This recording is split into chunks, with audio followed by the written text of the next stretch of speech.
Alors, salut Manu, Salut Johan, tu vas bien? ça va et toi? Très bien. Est-ce que tu peux te présenter pour ceux qui ne te connaissent pas encore? Écoute, je m'appelle Manu Cornu, je fais de l'escalade depuis que j'ai 5 ans. Je suis en équipe de France maintenant depuis 2015, bientôt à mes 10 ans, et athlète de la team Blockout depuis 2016. J'ai été vice-champion du monde du combiné à Bercy, en même temps 3e championnat du monde à Bercy en bloc. J'ai refait 3e championnat du monde en bloc en 2021, j'ai gagné le Coupe du monde en 2019, et du coup là je viens de faire médaille d'argent à Prague ce week-end.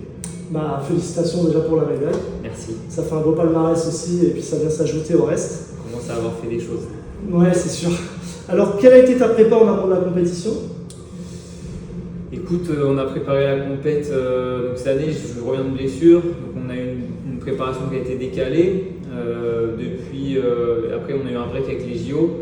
Pendant les JO, on a commencé à remettre des choses en place vraiment avec le coach pour arriver fort sur les championnats d'Europe, qui était mon objectif vraiment principal cette année. En sachant aussi que la fin de saison arrivait, donc on a surtout préparé le championnat d'Europe. Et comment on se prépare, c'est pas loin de 35 heures d'entraînement dans la semaine. On a de la prépa physique, du spécifique grimpe, on essaye de venir travailler de la force doigt, on essaye d'avoir le paquet général qui fait que au bout d'un moment je m'en sors. Et que tu es prêt, justement, comme on a pu apercevoir il y a quelques jours. Ouais, il y a aussi un aspect mental, de bien gérer la compétition. Il y a beaucoup de choses qu'on doit mettre en place sur une compétition comme ça. Et là, ça tourne dans le bon sens et c'est un bon retour aux affaires. Alors, si je me souviens bien, l'année dernière à Prague, ça s'est pas aussi bien passé que cette année. Est-ce que tu peux revenir sur ce. L'an dernier, on est arrivé à Prague. Déjà dans la préparation, j'étais de moins en moins prêt. Donc en gros, pour revenir dans le détail, en février l'an passé, je me suis blessé au coude. Et il y avait la qualif au JO, donc on a quand même grimpé en étant blessé, on a fait des efforts longtemps sur la saison. Et plus les compètes passaient, plus j'avais mal au coude, moins je pouvais enchaîner 2 jours de suite.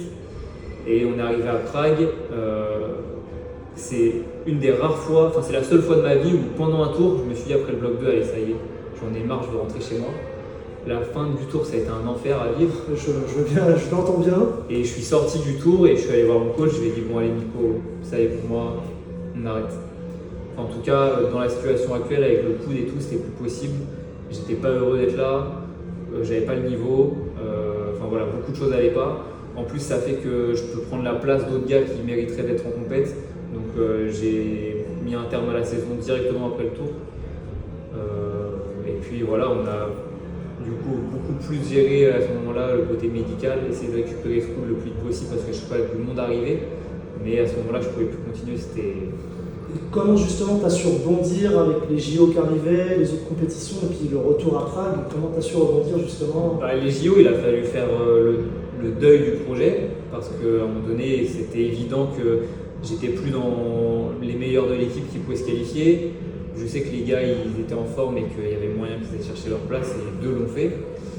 Donc il a déjà fallu accepter que ça c'était terminé. Et après se soigner et puis petit à petit revenir, mettre des paliers. Même si tu as été très haut, très loin dans le niveau, tu peux pas t'être blessé et puis du jour au lendemain dire non mais je vais faire ça. Il faut remettre des paliers. Donc il y a eu le championnat de France d'abord, essayer de retrouver un accès à une demi-finale sur une Coupe du Monde, puis la finale, puis donc ça a été l'Europe, puis le podium qui arrive dans la suite. Mais voilà, il faut mettre vraiment, c'est vraiment des séquences. On peut pas, en tout cas moi dans ma vision, je peux pas arriver et me dire bon, ok, j'ai été blessé, demain je suis capable de refaire ça. Non, il faut prendre son temps et accepter que ça c'est arrivé, le niveau il a régressé, c'était normal. Et maintenant, on va mettre des choses en place, ok, tac, maintenant ça revient, etc. On haussait un petit peu le niveau, puis on voyait déjà avec l'Europe, avec la Coupe d'Europe, que c'était déjà un peu mieux dans ta grimpe. Ouais, même dans l'état d'esprit global, sur le championnat d'Europe, je suis beaucoup plus dans la grimpe, mais il me manquait, je m'amusais pas encore assez dans le résultat pur. Quand on prend la finale, je suis capable de faire une médaille, ça passe pas très loin. Mais quand j'analyse ma grimpe, j'étais pas assez joueur, j'essayais de trop sécuriser les choses et ça m'a coûté ce podium. Donc là, j'ai beaucoup plus joué dans tout. La demi-finale à Prague, ça a été combat, mais aussi très bons combats, des prises de risques. J'ai pas essayé de tout sécuriser, essayer d'être sûr de moi. Des fois, il faut laisser les choses se faire. D'accord, et puis se libérer aussi de tout ce qui s'était passé au courant de l'année, se libérer de tout ça. Il y a eu faire une pause, donc performance. il faut aussi revenir après la pause des jeux, voir à peu près où on en est. Et voilà, après, tout s'est bien passé en fait. Comment s'est passée justement cette compétition, tes sensations? On est arrivé sur les qualifs, qui étaient quand même des qualifs assez durs. J'ai eu du mal à me mettre en route. Premier bloc, je suis tombé au dernier move, mais c'était un bloc dur, donc je comprends bien que pas grand monde l'a fait quand j'ai la prise et que j'ai rien dans la main. Et puis le bloc 2, là ça a commencé un peu à devenir compliqué, parce que celui-là je sais que je peux le faire. J'ai les mains dans la dernière peut-être 5 fois pendant le tour, et je sais qu'il faut que j'arrive à mieux la saisir, que je sois plus agressif, que je rentre derrière en isolement avec ce bloc en poche. Donc là, il y a un petit moment de tension qui a commencé à arriver, mais globalement, dans le bloc 1, le bloc 2, après le 3, pareil que je fais pas, ma grimpe est assez bonne. Ça se joue à des petits détails, mais je monte dans les blocs, ça peut tourner dans le bon sens, je peux faire une meilleure qualif. Et puis la qualif passe, donc on arrive dans le bloc 4, que je finis par faire au deuxième essai, puis la dalle pareil. Donc j'ai un peu sauvé ma compète sur la fin de la qualif, mais c'est quelque chose que j'ai malheureusement l'habitude de faire, mais tant mieux à la fois de pouvoir rebondir après un début compliqué. Mais voilà, en qualif, l'essentiel c'est de réussir à la passer. Les tours sont très relevés, il y a beaucoup de grimpeurs qui peuvent prendre leur place, donc c'était un moment délicat quand même à passer. Et après la demi, beaucoup plus, c'est mon tour préféré de tout, en général dans les compètes. Là, au niveau de l'ouverture, ça m'a bien correspondu aussi. Le premier bloc, fallait grimper. Je suis pas sûr que si je tombe, je mets un grand combat dans ce premier bloc. Si je tombe dans le haut, pas sûr que je refasse le début qui était quand même très dur. Donc ça a bien lancé ma demi aussi. C'est ce qu'on a senti, on a senti que tu étais de mieux en mieux de la qualif au demi jusqu'à parler de la finale, justement. Ouais, ça monte en puissance, et c'est aussi une de mes forces sur cette compète. Si tu fais la qualif, que tu donnes tout et qu'après tu arrives en demi avec moins de jus, c'est dur de s'exprimer et de pouvoir chercher une médaille. Là, jusqu'à la finale, je suis arrivé à la finale à l'isolement. C'est un de mes isolements où j'avais encore un peu de peau. Je sentais que mon corps répondait bien. Il y a des finales que j'ai dû gérer où je sentais que j'étais beaucoup plus fatigué. Donc là, rien qu'à l'isolement, je me suis dit ok, là on peut faire quelque chose, faut taper fort. Tu peux nous décrire ton bloc préféré sur la compétition? Je vais en avoir deux en vrai. J'ai le dernier de la demi et le dernier de la finale. Le dernier de la finale, c'est parce que je pensais pas le faire. Quand je suis arrivé à la lecture, je l'ai regardé, je me suis dit celui-là, les plats là-haut, ils sont vraiment mauvais, je les connais très bien. C'est pas le style dans lequel je vais m'exprimer le plus aisément. Mais par contre, le dernier de la demi, là c'est beaucoup plus mon style. En plus, il y a un petit. Faut quand même avoir les yeux ouverts, chercher les méthodes. Il y a un petit jam là-haut, un coincement un peu dans une fissure entre deux prises en plastique. Donc j'arrive à déceler le truc et réussir à faire le bloc. Donc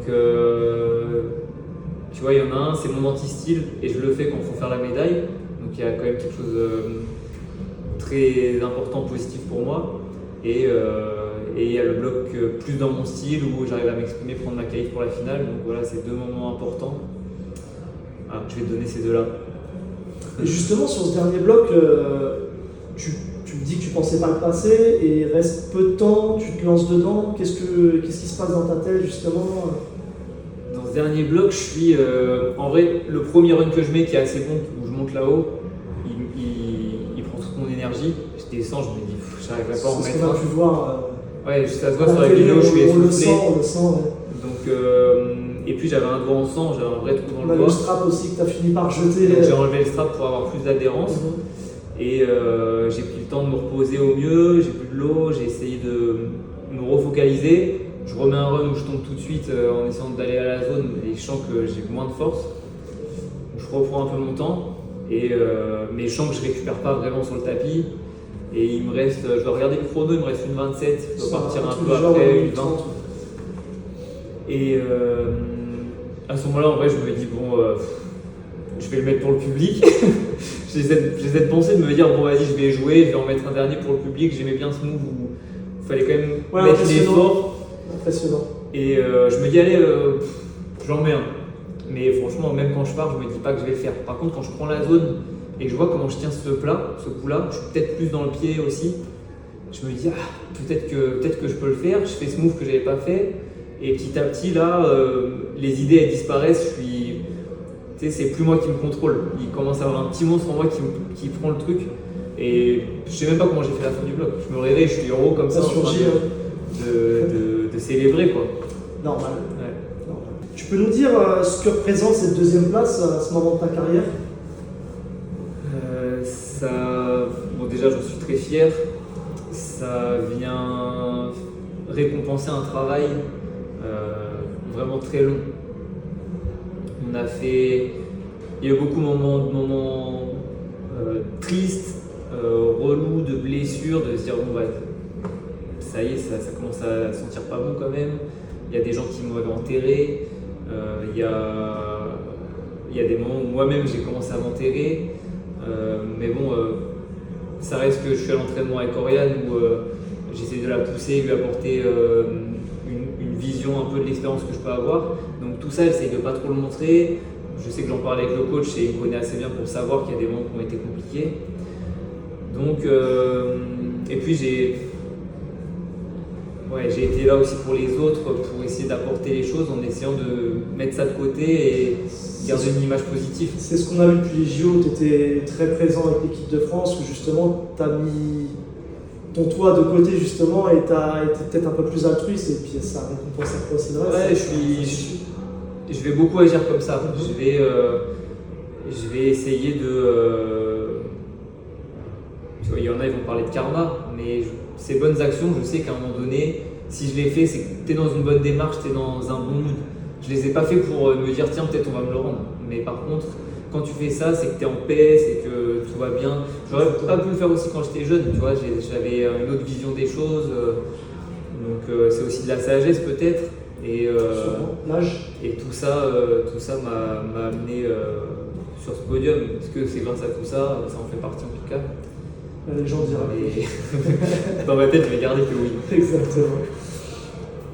En t'écoutant un petit peu parler depuis tout à l'heure, on est conscient que tu as dû faire beaucoup de sacrifices pour arriver au plus haut niveau mondial et récupérer cette belle médaille d'argent. Tu peux nous expliquer un petit peu le processus de tout ça? Je suis pas sûr qu'il y ait beaucoup de choses qui ont changé sur la dernière année avec les blessures et tout. C'est plus depuis que j'ai commencé à me mettre dans des projets très longs comme ça, depuis l'entrée en équipe de France en 2015 et même avant, parce que tu rentres pas comme ça en équipe de France, ça doit faire 10 ans. Sur les 10 dernières années, des vacances, j'ai dû en prendre un peu, peut-être une semaine par-ci, une semaine par-là, mais c'est très très peu. Il y a des choses que tu mets de côté, des soirées, faire un peu n'importe quoi. Enfin, je dis n'importe quoi, c'est sortir beaucoup, faut réussir à dormir. Des fois, j'ai des potes qui m'appellent, genre les gars, désolé. Et c'est justement d'occulter ce qui se passe autour de toi et les amis qui sortent, qui vont manger, etc. Réussir à en fait rester focus sur ton projet. Ça va très vite. Moi, ça fait 10 ans, j'ai l'impression que j'ai commencé limite avant-hier, quoi. Donc ça va très très vite. J'aurai le temps, une fois que j'aurai arrêté d'essayer de récupérer des médailles, de faire la fête. Et voilà, je suis toujours jeune, il n'y a aucun souci. C'est sûr.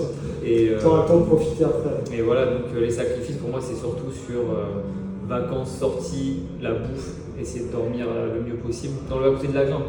Dans la grimpe, c'est quelque chose que j'aime faire. Donc en fait, je vais pas me plaindre, je suis pas derrière Enfin, tu vois, il y a des gens qui vont bosser tous les jours derrière un bureau et qui vont pas forcément kiffer ça. C'est sûr. Je kiffe ce que je fais toute l'année et des fois c'est dur d'aller à l'entraînement, comme tout est dur quand tu le fais tout le temps, mais je vais pas me plaindre sur l'escalade, c'est plus le à côté où parfois c'est plus compliqué à gérer que... Quelles sont tes prochaines échéances, tes futurs projets, qu'est-ce qui va se passer par la suite? Eh ben écoute, là samedi, donc là on est jeudi quand on parle ensemble, mais samedi je pars à Séoul, il y a la dernière étape de la Coupe du Monde qui arrive. Après, je ferai peut-être encore une ou deux compètes qui vont arriver d'ici la fin de l'année, mais il va y avoir une préparation, cette fois-ci beaucoup plus construite, parce que cette année on a un peu pris les choses en cours de route. Mais du coup, on va se repréparer bien pour l'an prochain. On ne connaît pas encore les sélections, peut-être que cette médaille me donnera l'accès au début de la saison, ça ce sera la Fédé, les coachs, DTN qui choisira pour l'année prochaine. Mais du coup, ce sera moi toujours les mêmes objectifs. Il y a une saison de Coupe du Monde qui va arriver. Certainement championnat du monde. Sur du moyen long terme, il y a toujours ces championnats d'Europe que j'ai en travers de la gorge depuis quelques années, où je suis pas loin de prendre cette médaille et je veux cette médaille. Donc le championnat d'Europe sera toujours, quand il sera là, un objectif important pour moi. Et après, peut-être les JO 2028. Ça, on va attendre de voir si le bloc rentre en discipline seule ou s'il va toujours se combiner.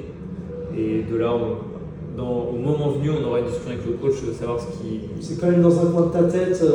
C'est dans un coin de ma tête, ce sera le dernier, je pense, en termes de durée, le dernier gros objectif long comme ça qui sera là. Parce que sur ces JO, je commencerai à m'approcher des 34-35 ans. À mon avis, à ce moment-là, je serai pas loin d'arrêter. Rien n'est impossible, on verra bien ce que l'avenir nous dira. Mais sinon, un petit secret pour perfer? Il faut être en paix avec soi-même.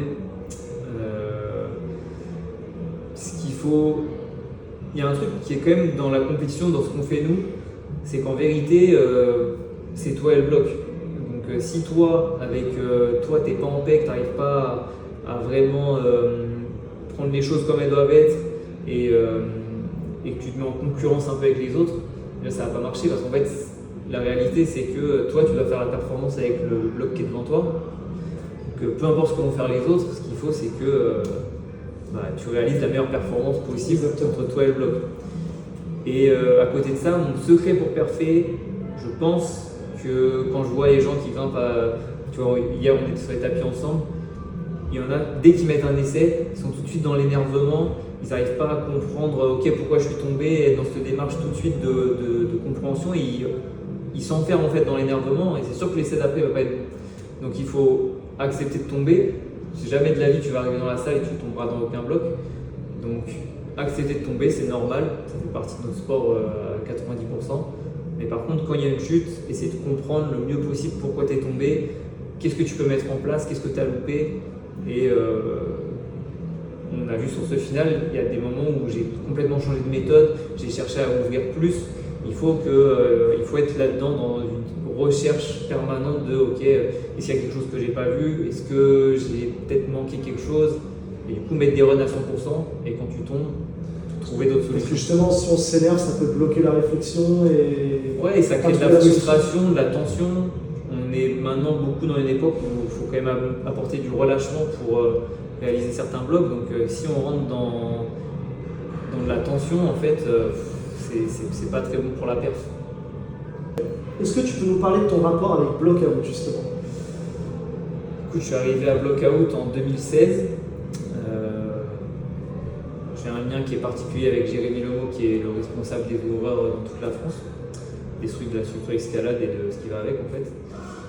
Donc forcément, via lui, j'ai un lien très particulier avec BO. C'est eux qui ont été les premiers à me suivre vraiment, à mettre des choses en place pour que je puisse en être là où je suis aujourd'hui. Donc quand je suis arrivé à l'époque, j'étais ouvreur, mais ils m'ont très vite dégagé du temps pour pouvoir m'entraîner, pour pouvoir préparer le championnat du monde de Bercy. Et cette compète a fait que derrière, la carrière elle part vraiment et j'en arrive là. Donc les boss de Blockout ont été les premiers à croire en moi, à mettre un peu de l'espoir sur moi. Au-delà de mon coach qui me suit déjà, déjà à ce moment-là. Mais voilà, ça a été vraiment une super rampe de lancement. Je passe aussi beaucoup de temps dans les salles. Donc, pour tous ceux qui viennent dans les salles, ils se rendent bien compte que la grimpe, l'ambiance un peu qu'il y a avec le resto, les soirées un peu qu'on peut faire sur la terrasse, etc. Moi, ça a été une super école de la vie, l'escalade, et via Blockout, on a bien avancé et je peux que remercier BO pour tout ça. Avant de finir cette interview, justement, est-ce qu'on peut avoir quelques secrets sur toi, et un petit secret dans l'escalade ou quelque chose, une leçon que tu écoutes en ce moment et une petite anecdote, quelque chose à nous donner? Si, je suis retourné sur l'album un ancien album de Nino que j'ai pas mal réécouté là. Une chanson en particulier pour se booster, se motiver? Le Roro. Le Roro, ça me parle. Le Roro, quand le niveau revient, que tu es un peu dans ce délire, c'est assez. Comment on appelle ça? C'est parlant? Ouais, ça te parle. C'est un son qui est putain, j'ai pas le mot. Je parle que de toi. C'est un ego trip. Ouais. Ouais. Ouais, quand. Pour ceux qui connaissent le son, si tu veux l'écouter, c'est. Bon, je sais que tu le connais, mais c'est grave ego trip. C'est ambiance. Ouais, ça sent l'or. Cette année, ça va C'est faire un mal. vrai son motivation. Ouais, Quoi. cette année, ça va faire mal, on est là. Enfin, tu vois, c'est. Je trouve que ça a un lien vraiment avec la compète. Donc, moi, ça m'aide à revenir un peu dans mes. Quand je suis en compète, ça m'aide à me concentrer aussi, à apporter de la confiance en fait. Donc, je te dirais ça. Est-ce que tu as un cheat meal après les grosses séances ou un petit truc que tu aimes bien manger en cachette? Après les grosses séances, pas trop. Ce qui est sûr, c'est que j'adore les pâtisseries. Ces derniers temps, j'ai. Les cannelés. Non, les cannelés, j'ai mis de côté depuis un moment maintenant. Non, il n'y a pas longtemps, j'ai été invité par un chef pour manger des pâtisseries. Vraiment, c'était un super moment d'échange.